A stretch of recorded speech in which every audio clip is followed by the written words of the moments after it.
And Governor Hochul has expressed no interest in raising those taxes on the richest in New York. It is also an election year. I mean, when you're running for re-election, it's not a winning platform historically to say, I'm going to raise taxes on X, Y, or Z.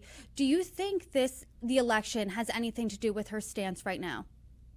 I think it has everything to do with it. I mean, I think that, she knows that it would be ballot box poison for her to engage in tax increases this year, this budget.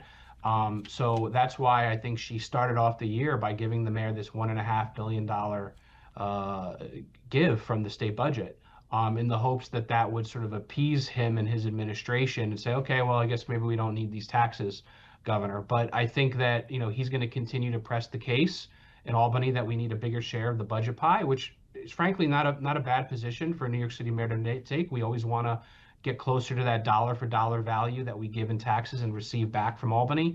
And I think we've all made that point that we're nowhere close to that at this stage.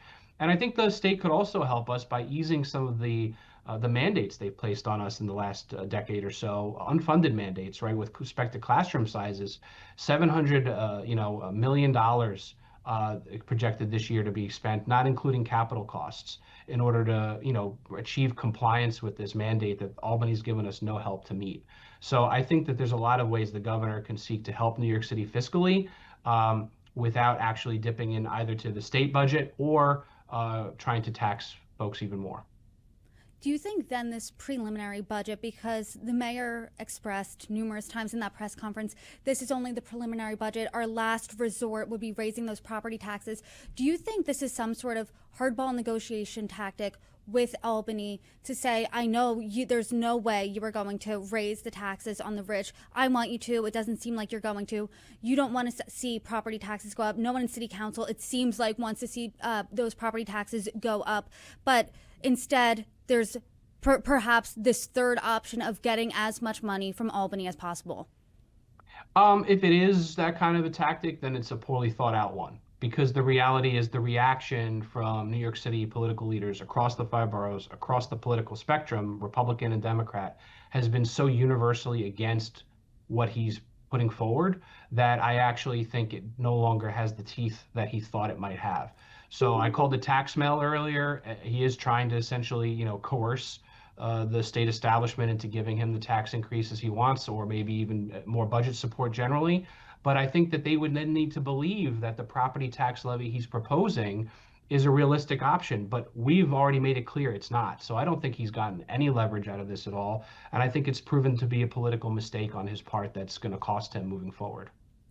My last question to you, what do you think's next here with this budget? Because to your point, Republicans have been against this. Multiple Democrats in city council, amongst others, have been against this. Where does it go from here? I think that ultimately the conversation is going to have to be, reset after the preliminary budget hearings that the council is going to hold in the coming month.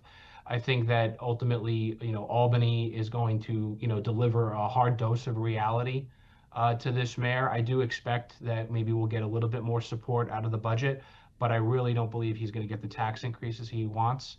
And we've already made it clear he's not getting the property tax levy that he thinks we would need as a substitute. So I think ultimately it's going to mean a round of belt tightening, and that he's going to have to get serious about finding savings beyond just, the fluff of creating these chief savings officers and hoping that they come back with some modest savings on behalf of the city.